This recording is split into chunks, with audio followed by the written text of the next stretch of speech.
Joseph మనకి స్టూడియోలో ఉన్నారు. అజయ్ మీద కంప్లైంట్ ఇచ్చిన వ్యక్తి ఆయన ఒకటే అంటున్నారు. ఓకే, వీడియో ఆఫ్ అయింది. సుప్రియ, నా మాట వినిపిస్తోందా అండి? ఎస్ చెప్పండి. యా, ఆయన ఏమంటున్నారంటే కనుక ఎవరు కటింగ్ అక్రాస్ రిలేషన్స్కి అతీతంగా ఎవరైనా దేశ భద్రతకు, దేశ శాంతి భద్రతకు విఘాతం కలిగిస్తే వాళ్ళ మీద యాక్షన్ తీసుకోవడానికి సిద్ధంగా ఉన్నాను. నాతో పాటు ఎవరు నా చేయి కలిపినా వాళ్ళ మీద పోరాడేందుకు సిద్ధంగా ఉన్నాను అంటున్నారు ఆయన. అజయ్ బాబా లేకపోతే సమ్ ఎక్సా వైఎస్ జెడ్ అనే తర్వాత విషయం. ఓకే, సో మీ రియాక్షన్ ఏంటి దీని మీద? నిజంగా వేరే వాళ్ళతో కూడా కంప్లైంట్ ఇవ్వడానికి రెడీగా ఉన్నారంటే మేము కూడా దానికి రెడీగా ఉంటామండి. ఎప్పుడు ఒకరినే టార్గెట్ చేసి మాట్లాడకూడదు. ఇప్పుడు అజయ్ బాబు గారిని అరెస్ట్ చేశారు, సో అండ్ సో ఏదో మాట్లాడారని చెప్పి ఓకే, అరెస్ట్ చేసే ముందు లేదంటే కంప్లైంట్ ఇచ్చే ముందు ఒక్కసారి సహోదర భావంతో, ఒక బ్రదర్ అనే భావంతో పర్సనల్ గా వెళ్ళి మీట్ అవ్వడమో, కాల్ చేసి మాట్లాడడమో, బ్రదర్ మీరు ఇట్లా మాట్లాడడం కరెక్ట్ కాదు, ఇంకొకసారి ఇలా మాట్లాడితే ఖచ్చితంగా మేము యాక్షన్ తీసుకోవాల్సి వస్తుందని ఎప్పుడైనా వాళ్ళు వార్న్ చేయడం జరిగిందా, లేదంటే మాట్లాడడం జరిగిందా అండి? లేదు కదా. డైరెక్ట్ గా కంప్లైంట్ ఇవ్వడం వల్ల దాని వెనక ఉన్నది నిజంగా సహోదర భావం ఉంటే, నిజంగా వీఆర్ ఇండియన్స్ అనుకుంటే, నిజంగా వీఆర్ క్రిస్టియన్స్ అంటే ముస్లిం, హిందూ ఎవరైనా అనుకుంటే first of all we have to meet them. First వాళ్ళు కలవడానికి ప్రయత్నించాలి, కాల్లో మాట్లాడడానికి ప్రయత్నించాలి, వాళ్ళకి నచ్చజెప్పడానికి ట్రై చేయాలి. అప్పటికి వినకపోతే అప్పుడు మనం ఏదైనా చర్య తీసుకున్నా దానికి ఎవరైనా అగ్రీ చేస్తారు. ఆయన నిజంగా అట్లా చేస్తుంటే మేము కూడా ఆయనకి సపోర్ట్ చేస్తాము. నిజంగా జోసెఫ్ గారు అనే వ్యక్తి నిజంగా ఆయన్ని గద్దించారు, మాట్లాడారు, చెప్పారు, కానీ అయినా వినకుండా అజయ్ బాబు గారు అలాగే మాట్లాడంటే మేము కూడా అగ్రీ చేస్తాం దానికి. కానీ జోసెఫ్ గారు అలా చేయలేదు కదా. సుప్రియ గారు ఇప్పుడు సడన్ గా ఆన్ స్క్రీన్ మీదకి వచ్చి ఆయన కంప్లైంట్ ఫెయిల్ చేయడము, ఆయన ఇట్లా చేయడం అనేది ప్రతి ఒక్కరికి చాలా బాధాకరంగా ఉందండి. ఎందుకంటే ఇది మనం ఇండియాలో ఉన్నాము, all Indians are my brothers and sisters. మీరు అడిగారు క్వశ్చన్, ఒక్కసారి ఆ క్వశ్చన్ నేను జోసెఫ్ దగ్గరికి తీసుకెళ్లే ప్రయత్నం చేస్తాను. జోసెఫ్ గారు, ఆమె ఏమంటున్నట్టు ఒక సహృద్భావంతోనూ ఒక సోదర భావంతోనూ అజయ్ బాబుకి చెప్పుంటే ఆయన వినకపోయి ఉంటే అప్పుడు అందరం కలిసి కంప్లైంట్ ఇద్దాం కదా అంటున్నారు. ఏ రోజైతే పాస్టర్ గారి మరణం జరిగిందో అదే రోజు I have been to one channel called Red TV. అక్కడ ఫుటేజ్ ఉండొచ్చు, ఉండాలి. Then even signature studio. Okay, ఆ ఛానల్స్ పేరు పక్కన పెడదాం. Some platforms, social media platforms. Sorry. So ఆ రెండు ఛానల్స్కి వెళ్ళాను, యూట్యూబ్ ఛానల్స్కి. ఎందుకంటే తరచూ ఆయన అక్కడే, సారీ నాకు తెలియదు ఇది. సో ఆ రెండు ఛానల్స్లో ఈ ఘటన జరిగింది. అంటే ఈ దేవదేవతల గురించి దూషించడం జరిగింది. అక్కడ ఆయన వెళ్ళాను ఎందుకు, మాట్లాడడానికి, వీళ్ళ త్రూ లేదా ఒక డిబేట్ లాంటిదో ఏదో ఒకటి ప్లాన్ చేశాను. ఆ లోపు ఆయన వెళ్ళిపోయారంట అక్కడ నుంచి. So I tried in few other ways, దొరకలేదు. ఓకే, సో ఇది స్టాప్ చేయడమేనండి అమ్మగారు, ఇది స్టాప్ చేయడము. ఆయన ఏదో నేరస్తుడు అని పెద్ద ముద్ర వేయడానికి ట్రై చేస్తలేను, ఆయన స్టాప్ చేయడమే. లేదు సార్, యాక్చువల్లీ నేను దీనివల్ల ఏదైనా ప్రాబ్లమా? చట్టాన్ని ఆచరిస్తే ప్రాబ్లమా? చట్టాన్ని ఆచరిస్తే ప్రాబ్లమా? దీన్ని ఆపడానికి చట్టాన్ని ఆచరిస్తే ప్రాబ్లమా? అంటే చట్టానికి హక్కు లేదా, నాకు హక్కు లేదా? అందరం ఒకటే. చట్టం ఎవరికి చుట్టం కాదు, ప్రతి ఒక్కరికి న్యాయం చేస్తుంది చట్టం. We have to obey every law, every constitution and every court. So judge, court ఏం చెప్పినా సరే మా సంస్థకు మనము ఒబే అవ్వాల్సిన సమయం ఉంది, అది ప్రతి ఒక్కరు చేయాల్సింది. అయితే జోసెఫ్ గారు చెప్పినట్టు నేను సో అండ్ సో స్టూడియోకి వెళ్ళాను ఆయనతో మాట్లాడడానికి, సో అండ్ సో స్టూడియోకి వెళ్ళి మాట్లాడడానికి అంటున్నారు. కానీ ఆయన మాట్లాడాల్సింది సో అండ్ సో స్టూడియోకి వెళ్తే అక్కడ ఆయన ఉంటాడు అనడానికి అది కన్ఫర్మ్ కదా. ఎందుకంటే అది ఆయన ఇల్లు కదా, ఆయన ఆఫీస్ కాదు. ఆయన ఇల్లు వేరు, ఆయన ఊరు వేరు, ఆయన కాంటాక్ట్ నెంబర్ వేరు. ఒకవేళ ఆయన కాంటాక్ట్ నెంబరే కావాలనుకుంటే అజయ్ బాబు గారు యూట్యూబ్ ఛానల్ ఓపెన్ చేస్తే ఆయన కాంటాక్ట్ నెంబర్ ఉంటుంది. లేదు ఏ స్టూడియోకి వెళ్ళినా వాళ్ళకి నెంబర్ కావాలంటే ఆయన నెంబర్ ఇస్తారు. నేను కొంచెం పర్సనల్ గా అజయ్ బాబు గారితో మాట్లాడాలి, డిబేట్స్ కంటే ముందే అజయ్ బాబు గారు నేను మీతో మాట్లాడాలనుకుంటున్నాను, మనం మాట్లాడుకుందామా, కూర్చుందామా, ఒక దగ్గర మాట్లాడుకుని పర్సనల్ గా ఆయన కాంటాక్ట్ అవ్వచ్చు, మాట్లాడచ్చు. There is a way. But మీరు చూస్ చేసుకోకుండా డైరెక్ట్ గా స్టూడియోకి వెళ్ళి మేము డిబేట్ ప్లాన్ చేసాము, డిబేట్ మాట్లాడతాం అనేది కరెక్ట్ కాదని మా ఉద్దేశం. ఆమె ఏమంటున్నారంటే కనుక ఆయనకి పర్సనల్గా కాంటాక్ట్ చేసే ప్రయత్నమో లేకపోతే కొంచెం గట్టిగా ఆయన కాంటాక్ట్ నెంబర్ ప్రయత్నం చేసి ఆయనతో మాట్లాడి ఆయన ఒకవేళ కాదు అన్న పక్షంలో మీరు కంప్లైంట్కి వెళ్ళి ఉంటే కనుక మేము కూడా మీతో పాటు వద్దాం కదా అనేది సుప్రియ వర్షన్. సార్ ఇప్పుడు ఆ ఛానల్ దగ్గరికి ఎందుకు వెళ్ళాను, ఎందుకంటే అక్కడ మాట్లాడారు, కనుక్కున్నాను. వాళ్ళు ఏమన్నారు, ఆయన లేరు, వెళ్ళిపోయారు. రెండు ఛానల్స్లో వెళ్ళి కనుక్కున్నాను. దెన్ నాకు 2-3 ప్రయత్నించాను. Okay, let me try in this way అన్నాను. అంతేగాని ఆయనని నిందించాలి. అక్కడ పనిష్మెంట్ అని ఉందా అమ్మా? లెటర్ నా కాపీ ఒకసారి చూడండి, ఏదైనా ఉందా పనిష్మెంట్ అని? ఓన్లీ యాక్షన్, దాన్ని కూడా తప్పుపడతారా మీరు? రోడ్ల మీద మీ ఎవరో ఒక అమ్మాయి యూట్యూబ్ ఛానల్లో ఆడవాళ్ళం అందరు బయటికి రావాలి, ఏంది ఇది తమాషా అనుకుంటావా ఏంది? ఆడవాళ్ళందరికీ బయటికి రప్పిస్తారా? ఓకే ఓకే, మీరు దిగండి, స్వతహాగా దిగండి, అంతేగాని ఇతరుని రెచ్చగొట్టకండి. మీరు సుప్రియ మాట్లాడండి.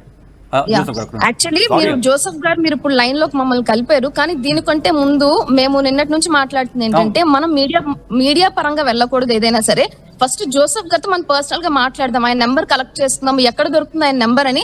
ఆ నెంబర్ కోసం మేము చాలా ట్రై చేసాము. సో ఛానల్స్ లో ఉంటాయని కనుక్కుంటే వేరే వాళ్ళ ఛానల్ తో మాట్లాడి ఆయన నెంబర్ మాకు ఇచ్చారు. మేము ఆయనతో కాంటాక్ట్ చేయడానికి మాట్లాడడానికి ప్రయత్నిస్తున్నాం. ఎందుకంటే ఆయనతో పర్సనల్ గా కూర్చొని మనం మాట్లాడాలి. ఫస్ట్ ఆయన ఉద్దేశం ఏంటి, ఆయన ఏమనుకుంటున్నారు, ఏ నిమిత్తం మీద ఈ కేసు ఫైల్ చేశారు, దీన్ని ఎలా మూవ్ చేయాలనుకుంటున్నారు, దీన్ని ఏమైనా డ్రాప్ అయ్యే అవకాశం గురించి అని మనం ప్రత్యేకంగా కూర్చొని మాట్లాడి మేము డిస్కస్ చేస్తున్నాం. కానీ మీరు డైరెక్ట్ గా కంప్లైంట్ ఫైల్ చేయడమో లేదా స్టూడియోకి వెళ్ళి మాట్లాడడమో, మేము ఇలా చేద్దాం అలా చేద్దాం అనుకుంటున్నామని మీరు మాట్లాడుతున్నారు. అది మా వర్షన్, మీరు అర్థం చేసుకోండి. మేము ధర్నాలు యుద్ధాలు మీరు లేవండి మాట్లాడండి అన్న అమ్మాయి ఎవరో కాదు, నేనే మాట్లాడాను. నేనే ఆడవాళ్ళు మాట్లాడాను. రీజన్ చెప్తాను సార్, రీజన్ చెప్తాను సార్. ఎందుకు మాట్లాడాలంటే ఇప్పుడు ఎవరైతే సో అండ్ సో అనుకున్న పాస్టర్స్ వాయిస్ రేస్ చేసి మాట్లాడుతున్నారో, మాట్లాడిన ప్రతి ఒక్కరి మీద కేసు ఫైల్ చేస్తున్నారు. ఇట్స్ నాట్ ఫెయిర్ అని మాకు అనిపించింది. మాకు నెంబర్ ఆఫ్ కాల్స్ వస్తున్నాయి, నెంబర్ ఆఫ్ మెసేజెస్, అక్క మేము మాట్లాడతాం అక్క, మాకు అవకాశం వస్తే మేము మాట్లాడతాం అక్క అంటే మనం ఎవరు మాట్లాడకూడదు. పాస్టర్స్ అనేవాళ్ళు చాలా మంది మాట్లాడుతున్నారు కాబట్టి మనం మూవ్ అవడానికి లేదు. ఎప్పుడైతే ఒకరి మీద అరెస్ట్ వారెంట్స్ అనేది ఇష్యూ అవుతున్నాయో మనం ఎవరో ఒకరు మాట్లాడాలి కదా. మన ఉద్దేశం ఏంటి, మన బాధ ఏంటి కన్వే చేస్తే వాళ్ళు అర్థం చేసుకుంటారేమో. ఎందుకంటే ఫిమేల్ మాట్లాడితే కన్వే చేసే విధానంలో కొంచెం డిఫరెన్స్ కనిపిస్తుంది. మగవాళ్ళు మాట్లాడడం కన్నా మగవాళ్ళు కొంచెం ఆడవాళ్ళతో మాట్లాడితే కొంచెం పొలైట్ ఆన్సర్ ఉంటుంది, లేదా నెమ్మదిగా మాట్లాడమో కూర్చొని మాట్లాడమో ఒక సమాధానమైన ఒక సంభాషణ జరుగుతున్న ఉద్దేశంతో రండి లేవండి మాట్లాడదాం, మనం ముందుకు వెళ్ళాలనే ఉద్దేశంతో మాట్లాడడం తప్ప రచ్చగొట్టాలి బయటకు. మగవాళ్ళే ఎంతమంది బయటకు వచ్చి మాట్లాడితే లోపలేస్తుంటే ఇంకా ఆడవాళ్ళు మాట్లాడితే ఆడవాళ్ళు ఉంచుతారా అండి? ఉంచరు కదా. సో మేము యుద్ధాలు చేయడానికో లేదా ధర్నాలు చేయడానికో అసలు ఉద్దేశం కూడా కాదు. కేవలం టు కాంప్రమైజ్ దిస్ ఇష్యూ, ఈ ఇష్యూని మేము తగ్గించి మాట్లాడాలని ఉద్దేశంతో మేము ఆలోచనతో నేను మాట్లాడాను. అలాగే జోసెఫ్ గారు మేము కలవాలనుకుంటున్నాం, మాట్లాడాలనుకుంటున్నాం. మీరు అన్నారు జోసెఫ్ గారిని కలవాలి మాట్లాడాలి అనే అంశానికి సంబంధించి స్టూడియోలో ఉన్నారు, ఇప్పుడు మాట్లాడే ప్రయత్నం చేయండి. అంటే ఏం అడగాలనుకున్నారు, ఆయన నుంచి ఏం సమాధానం కోరుకుంటున్నారు? మేమైతే ఒకటే అనుకుంటున్నాం సార్, ఎలాంటి కాంప్లికేషన్స్ ఏమి వద్దు, మనం అందరూ సహోదర భావంతో ఉన్నాము. సో అండ్ ఎవరైనా మాట్లాడి ఉండొచ్చు, ఒకవేళ మాట్లాడంటే మీరు ఇప్పటి వరకు నీ ఛానల్స్ లో ఇంటర్వ్యూ ఇచ్చారు జోసెఫ్ గారు, నేరుగా ఇట్లా వీడియో ఇలా మాట్లాడారని ఎప్పుడు కూడా ఏ ప్రూఫ్ చూపించలేదు. ఆయన వీడియో మాట్లాడి ఉండొచ్చు, అది ఇప్పుడు వీడియో కూడా మాకు తెలియదు. కానీ ఇట్లా చూపించి ఎవరైనా చూపించినప్పుడు ప్రవీణ్ పాడల విషయం గానీ అజయ్ బాబు అరెస్ట్ విషయం గానీ ఇట్లా చూపించి మాట్లాడతారు, ఫొటోస్ గానీ వీడియోస్ గానీ, ఇదిగోండి ఈ వ్యక్తి ఇలా మాట్లాడాడు కాబట్టి మేము చేసామని. కానీ మాకైతే ఇప్పుడు వచ్చి ఏ మీడియాలో కానీ ఏ ఛానల్లో గానీ జోసెఫ్ గారు మాకు ఇలా వీడియో చూపించదుకోండి ఇలా మాట్లాడాడు అజయ్ బాబు, అందుకే మేము అరెస్ట్ చేయించాము, ఇలా కఠినంగా శిక్షించాలనుకుంటున్నాం. సో అండ్ సో ఏదో కేసు ఫైల్ చేశారు. సో మేమేం అడాలనుకుంటున్నామంటే సార్ ఇదంతా కరెక్ట్ కాదు, మనం సహోదర భావంతో ఉన్న వాళ్ళమి, మిత్ర భేదం మనందరిలో ఉండకూడదు, మనందరం ఒక సోషల్ యాక్టివిటీస్ లో ఉంటున్నాము, సమాజానికి సేవ చేయాలి, లేదంటే సమాజంలో ఒక ప్రేమ అనేది మనము చూపించాలని భావంతో ఉన్నాం. కాబట్టి ఫస్ట్ మనం కూర్చుందాం, మీరు ఏ విషయంలో పెట్టారో మనం మాట్లాడుకుందాము, కేసు వెనక్కి తీసుకుందాము, మీరు ఎలా మూవ్ అనుకుని మాకు చెప్పండి. మనం కూడా అసలు ఏ ఉద్దేశంతో పెట్టారండి వాళ్ళ ఫస్ట్ క్వశ్చన్ అండి. రెండోది వచ్చేసి కేసును వెనక్కి తీసుకునే అవకాశం కనిపిస్తుందా? మీరు అదే మనం కూర్చొని మాట్లాడదాం అంటే ఖచ్చితంగా మాట్లాడదాం. మీతోనే కాదు, ఆల్రెడీ కొందరు పాస్టర్స్ మాట్లాడారు. నేను ఆయన ఇది నాకు శత్రువు కాదు, తమ్ముడే. ఆయనకు తమ్ముడు, మీరు ఒక తమ్ముడు, ఆయనకు తమ్ముడు, ఈవిడకు చెల్లె. మనము హిందూ క్రిస్టియన్లు ఒక హిందూ బంధువు అంటారు. హిందువులు మనకు బంధువులేనా చెల్లమ్మ? Definitely very good. అయితే ఈ బంధువులను పెట్టుకుని మనం మాట్లాడదాం, ఇలాంటి బంధువులను పెట్టుకుని మనం మాట్లాడదాం.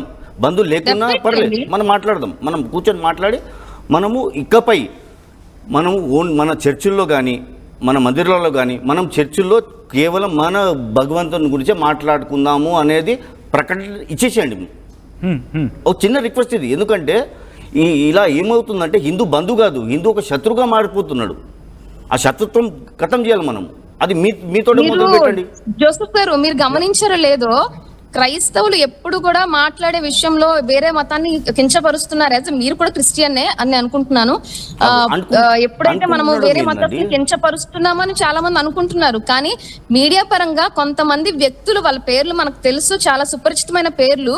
అయితే వాళ్ళు మాట్లాడే విధానం బట్టి మనం చెప్పాల్సి వస్తుంది తప్ప మనం ప్రత్యేకంగా ఛానల్స్ పెట్టుకొని మనం ప్రత్యేకంగా ఎవరిని దూషించడం లేదు, ప్రత్యేకంగా మీ దేవుడు ఇలా మీ దేవుడు ఇలా మనం ఎవరితోని మాట్లాడడం లేదు. మీరు వారి పక్షాన్ని కూడా మాట్లాడాలి కదా. ఈ రోజు మీరు అజయ్ బాబు గారు మీరు కేసు పెట్టారు, మిగతా వాళ్ళు మన దేవుడిని జీసస్ ని గానీ మేరీ మాతను గానీ దూషిస్తున్నారు. వాళ్ళు ఇలా అని మాట్లాడుతున్నారు, మరి వాళ్ళ మీద మీరు కేసు ఫైల్ చేయడానికి రెడీగా ఉన్నారు? సుప్రియమా, నేను ఆల్రెడీ లిస్ట్ రెడీ చేసి పెట్టుకున్నాను. Already list is been prepared. ఎందుకంటే ఇక్కడ హిందూ క్రిస్టియన్ కాదు, being a citizen of our country, it is my responsibility equal as your responsibility also to bring it to society. ఇప్పుడు ఒక చిన్న మాట చెప్తానండి. ఇప్పుడు పాస్టర్ గారు యేసు ప్రభు విగ్రహాన్ని పలగొడతా అన్నారు. మీకు సమ్మతమేనా? మీకు ఓకేనా? మంచిగా అనిపించిందా? ఇప్పుడు నాకు బాధ అనిపించింది. హిందూ దేవతలను తిట్టారు, వాళ్ళకి బాధ అనిపించింది. మీకు సమ్మతమేనా? మీకు ఓకేనా? నచ్చింది అంటే మీకు ఎలాంటి బాధలు కలగలేదా? ఇప్పుడు మన బంధువుకు బాధేసింది, తమ్మునికి అన్నకు బాధేసింది. మీరు ఎప్పుడైనా ఖండించారా? ఒక్క నిమిషం మేడం ప్లీజ్. ఎప్పుడైనా ఖండించారా? ఎప్పుడైనా నిలదీశారా? అడిగారా అతను ఎందుకు బాబు ఇట్లా చేస్తున్నావు, ఎందుకు ఇతర మతాల్లో నువ్వు తల దూరుస్తున్నావు అని చెప్పారా మీరు? మేమైతే మీరు కేసు పెట్టిన మేరీ మాత గారి గురించి కానీ లేదంటే జీసస్ గారి గురించి కానీ ఆయన మాట్లాడిన వీడియో అయితే మేము చూడలేదండి ఇప్పుడు వరకు. ఆయన ఛానల్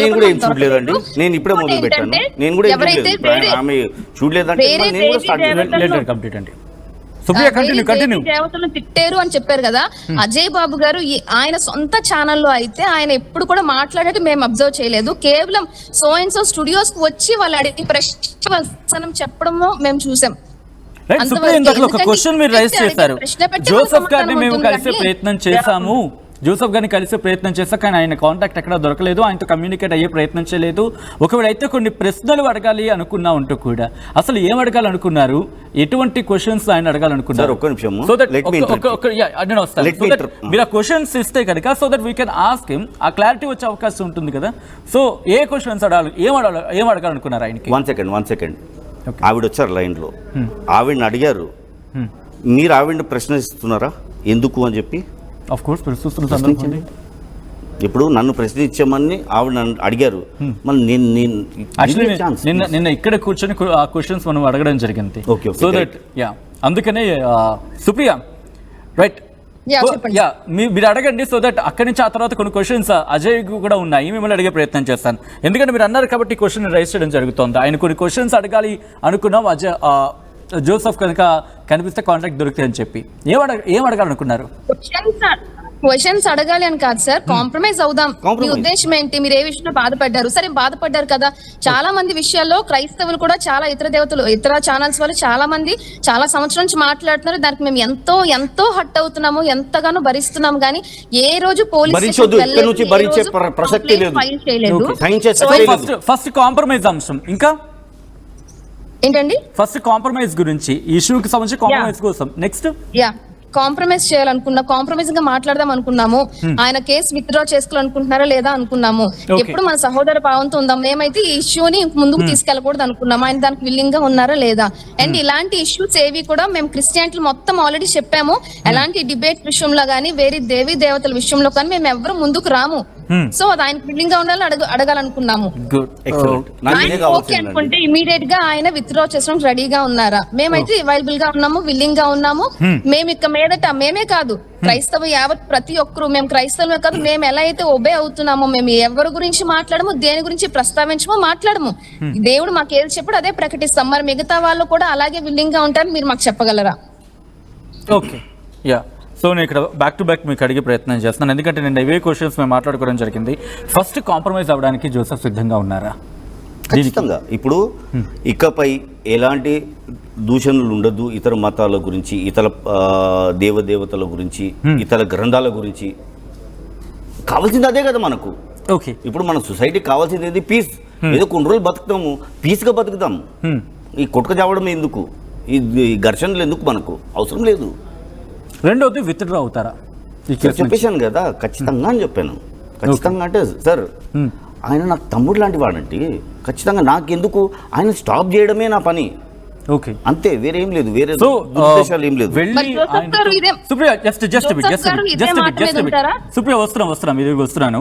ఒకవేళ మీరు వెళ్ళి అజయ్ బాబుతో ఒకవేళ జైల్లో మాట్లాడి ఆయన ఎస్ ఇక్కడి నుంచి మాట్లాడినామంటే కేసు వెంటనే విత్డ్రా చేసుకుంటారా, లేకపోతే దానికి ఖచ్చితంగా sir, that is what I wanted.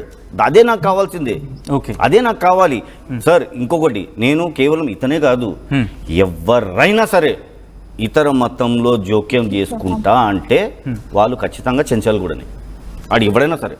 Okay, మిగతా విషయాలు కూడా మనం మాట్లాడుకుందాం. నేను అడుగుతుంది ఏంటంటే ప్రస్తుతం, ఎందుకంటే వాళ్ళు అంటుంది ఏంటి, ఫస్ట్ కాంప్రమైజ్కి, రెండోది విత్డ్రాకి సంబంధించి అంటున్నారు. విత్డ్రా ఒప్పుకున్నాను సార్, ఓకే ఒప్పుకున్నాను, కథం. నిజంగా అది ఒక బిగ్ బ్రేకింగ్ న్యూస్ అనేది చెప్పుకోవాలి. జోసెఫ్ అయితే సిద్ధంగా ఉన్నారు. This is a big breaking news. ఆయన ఒప్పుకున్నారు కేసు విత్డ్రా కావడానికి జోసెఫ్, కానీ కొన్ని కండిషన్స్ అయితే మాత్రం అప్లికేబుల్ అంటున్నారు. ఇందుకే ఆ కండిషన్స్ ఏంటి? చెప్పేశాను కదా సార్, ఇప్పుడు మనము సోదరి భావంతో బతకాలి మనం అందరము అంటే Okay. మనకు ఇతర మతాల గురించి మనకు చర్చలే వద్దు. యూట్యూబ్లలో కానివ్వండి, ప్రార్థనా స్థలాల్లో కానివ్వండి, పబ్లిక్ ప్లేసెస్లో కానివ్వండి, కేవలం మనం మత ప్రచారమే చేసుకోవాలి. మన మత ప్రచారము, ఇతర భగవంతుల గురించి మాట్లాడుకుంటే చాలు, వేరే ఏమొద్దు నాకు. Let everybody live in peace, peace and harmony, as Jessica గారు చెప్పారు. అలాగే మీరు అన్నారు అజయ్ బాబుతో నాకు ఆయన చేతి చెప్పిస్తే విత్డ్రా అవుతానంటూ కూడా. అంతే కథం. ఓకే, దీని తర్వాత ఇటువంటి ముందుకు ఇంకా కొనసాగకుండా ఉండాలంటే వాట్ యు వాంట్, ఏం చేద్దామని చెప్పి వాళ్ళు అడిగిన మాట అది. ఇటువంటి అంటే కేసెస్కి సంబంధించి కావచ్చు, లేకపోతే ఇష్యూస్కి సంబంధించి కావచ్చు, ఏమైనా ప్లాట్ఫామ్ మీరు కోరుకుంటున్నారా?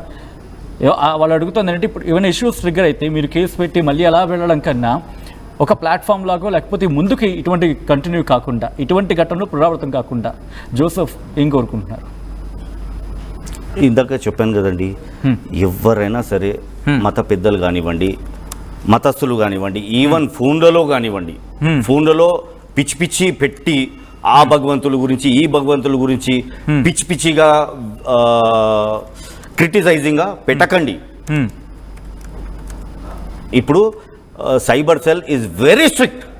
ప్రతిదీ దే ఆర్ చూస్తున్నారు వాళ్ళు. అంటే మొత్తం అబ్జర్వ్ చేస్తాను. వస్తున్నా సుప్రియ, మీరు కొన్ని క్వశ్చన్స్ అడిగారు కాబట్టి వాటిని క్లారిటీ తీసుకున్నాం. సో దట్ మళ్ళీ మీ దగ్గరికి వస్తున్నాను నేను. లాస్ట్ది డిబేట్కి సంబంధించి, డిబేట్ అండ్ విల్లింగ్, మేము సిద్ధంగా ఉన్నాం. మేము ఇన్ ద సెన్స్ మొత్తం అందరూ అయితే కమ్యూనిటీగా సిద్ధంగా ఉన్నాం. నెక్స్ట్ డిబేట్స్లో ఎక్కడక్కడ దేవీ దేవతల ప్రస్తావన తీసుకురాకుండా చాలు. బట్ ఇక్కడ మాట వినిపిస్తూ ఉంది. అవతల వాళ్ళు సుప్రియ, నా క్వశ్చన్ కంప్లీట్ అవ్వలేదు ఇంకా. అవతల వాళ్ళు కూడా మీరు కాంప్రమైజ్ చేయగలరా, విల్లింగ్ చేయగలరా అనేది అక్కడ క్వశ్చన్ రైజ్ అవుతుంది. సుప్రియ, వస్తున్నా. జోసెఫ్ గారు ఆయన మాట్లాడనివ్వండి. అవతల వాళ్ళు అంటే ఎవరండి? మిగతా రిలేషన్స్ కి సంబంధించి వాళ్ళు కూడా in case if they try to act smart, okay, other religion గురించి మాట్లాడతాను, వికరిస్తాను అంటే పరిణామం సేమ్ ఉంటుంది. సుప్రియ మాట్లాడండి, ఇప్పుడు మాట్లాడండి. ఆయన ఏమంటున్నారంటే ఒకవేళ యాక్సెప్ట్ చేయాలంటారు. Okay, we are accepting. ఈవెన్ ఆయన క్రిస్టియన్ అయ్యుండి ఎదుటి క్రిస్టియన్ మీద ఆయన పెట్టారు. ఓకే, ఇది మతానికి సంబంధించి కావచ్చు, ఆయన భారతీయుడిగా బాధించి అనిపించవచ్చు.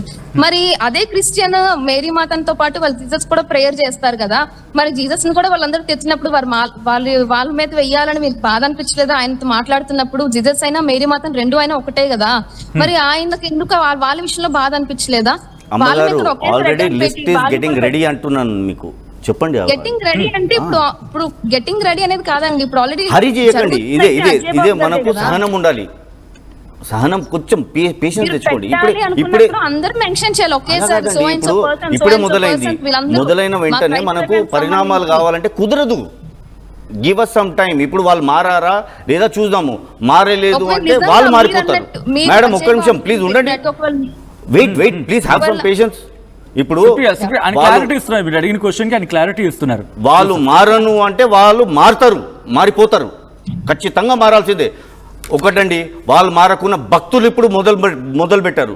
ఎవరైనా భక్తులు వాళ్ళే చెప్పు తీసుకొని కొడతారు. సారీ, ఇట్లా మాట్లాడుతున్నా. ఎవరైనా ఇతర మతాల గురించి మాట్లాడితే భక్తులే ఇప్పుడు రియాక్ట్ అవ్వాలి.